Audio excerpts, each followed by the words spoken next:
Japanese tourists return home with dengue, and 6-star hotels to be built in Kura Kura Special Economic Zone. Stay tuned for details.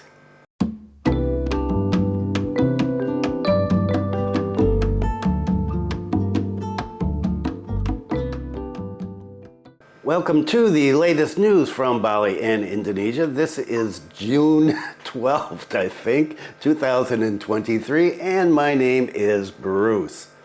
And what is the weather like today? Slightly overcast. It's 32.2 degrees Celsius and 61% humidity. The wind speed is 8.4 kilometers per hour. It is a little hot and a little sticky today. I'm trying something new today, and we're going to see how it works. This is kind of an experiment. And if you figure out what the experiment is, leave a comment below. I'd like to see how many people can figure this out.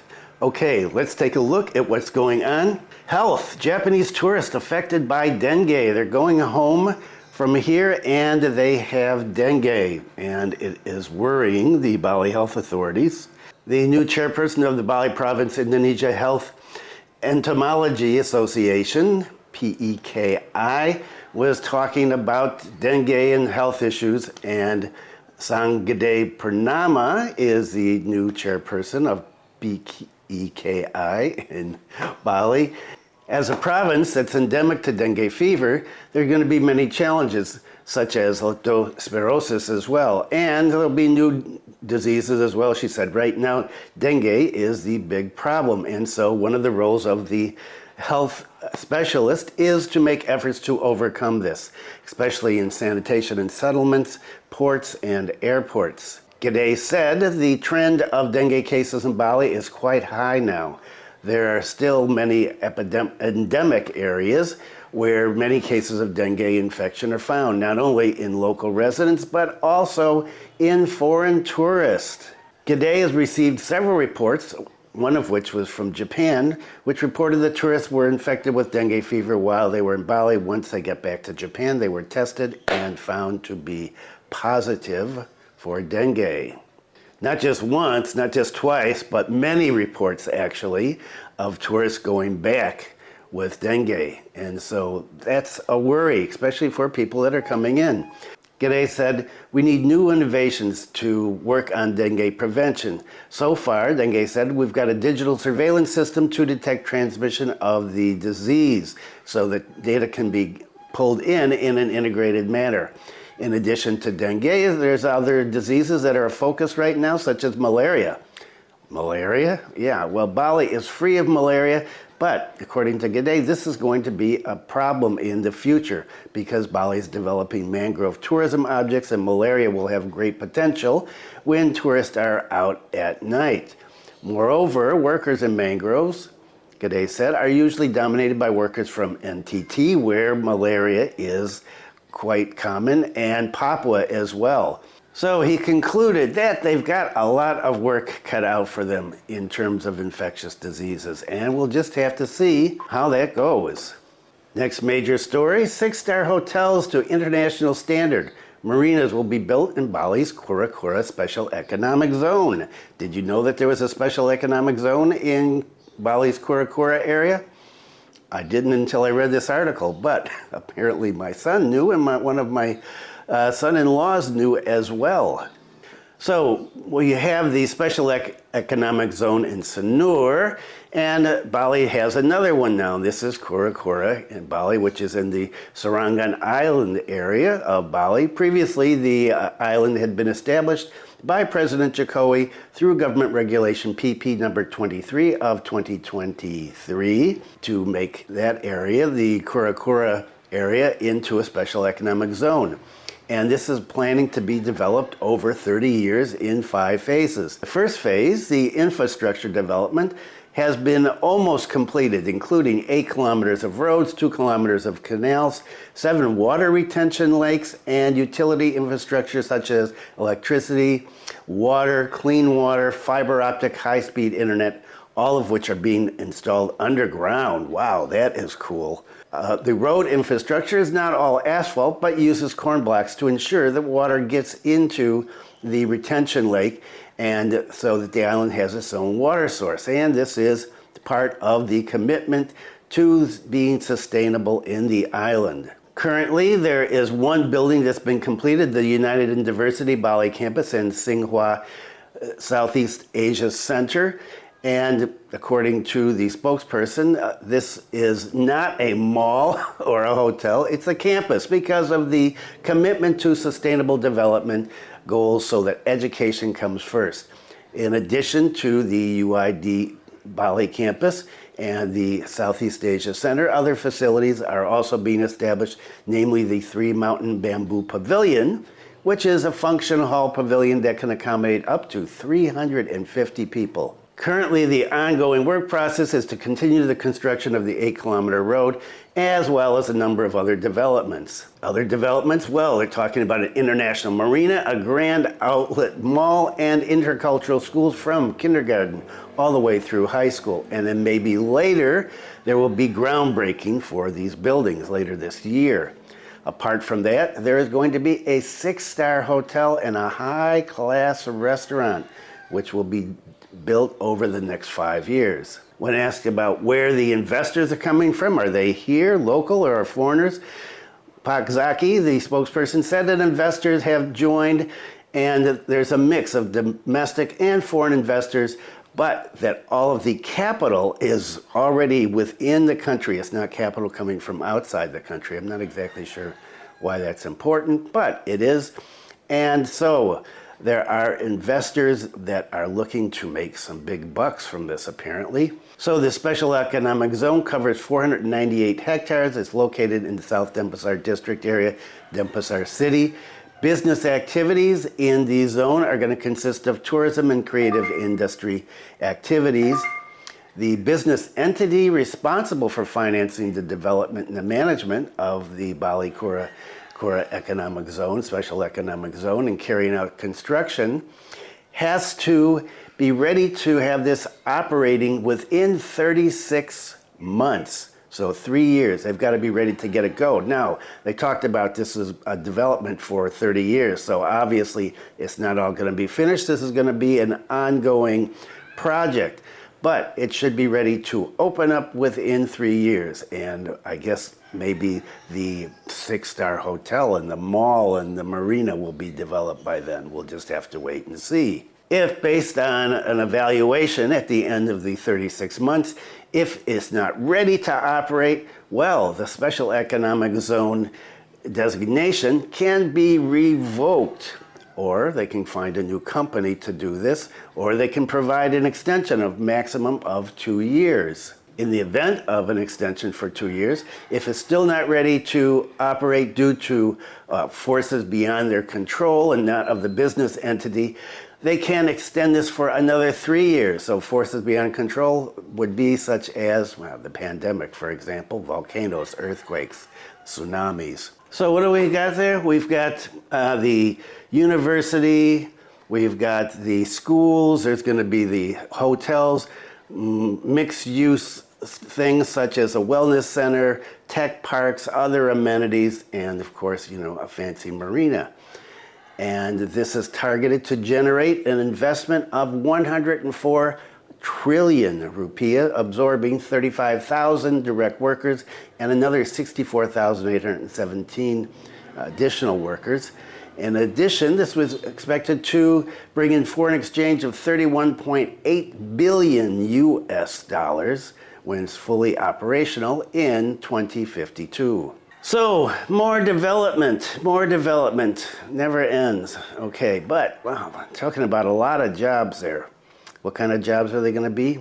Who knows? There are going to be a lot of service jobs, obviously, hotels and marinas and universities, so they'll be teaching stuff, and there's going to be a wellness center, so maybe some medical workers.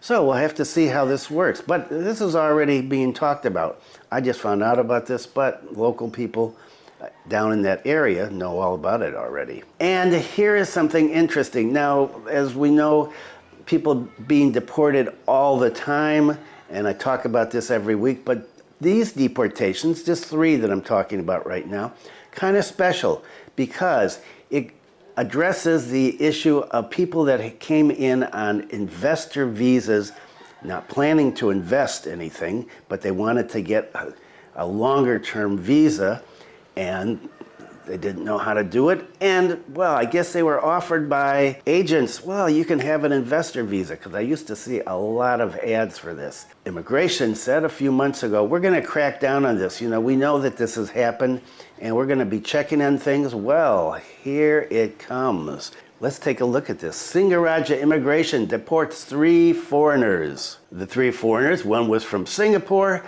and a male and a female from Russia. The 3 were arrested by Singaraja in an investigation in Karangasem.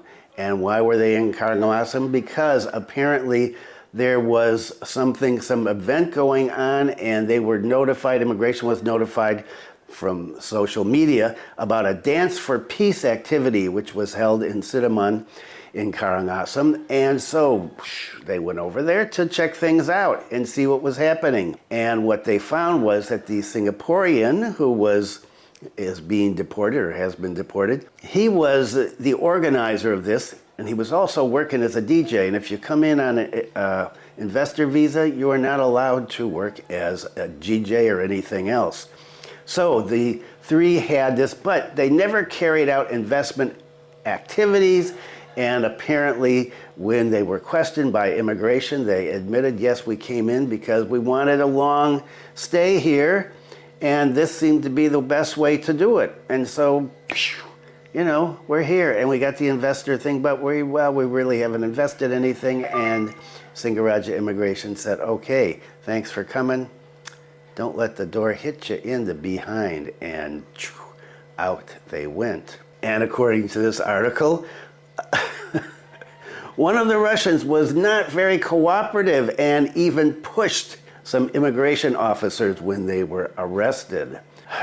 Never, never, never attack immigration officers or any other officials here. You were just asking for trouble. So Pakhendra from Singaraja Immigration Office said, look, we know that this has become common to come in on investor visas even though you're not planning to invest. And so it sounds to me like that means they're going to be checking carefully if you've got an investor visa. And so they were deported on Saturday, just a couple of days ago, through Nurai Airport. And here is something that went viral. Remember that all sorts of government officials, the governor, the deputy governor, immigration, human rights, they've all said, don't put videos of Bules behaving badly on the internet so that it goes viral and gives Bali a bad name, and also lets the bad guys know that you're onto them, and then they can run or do whatever. But there is a video that is everywhere on the internet, and it's kind of spooky actually. I've seen this. And, well, what is it? Let's talk about it. Now, the angry tourist carrying knives in front of La Favela turns out to be from Canada. Yes, so the video, very short, about 53 seconds. The sound was difficult to make out.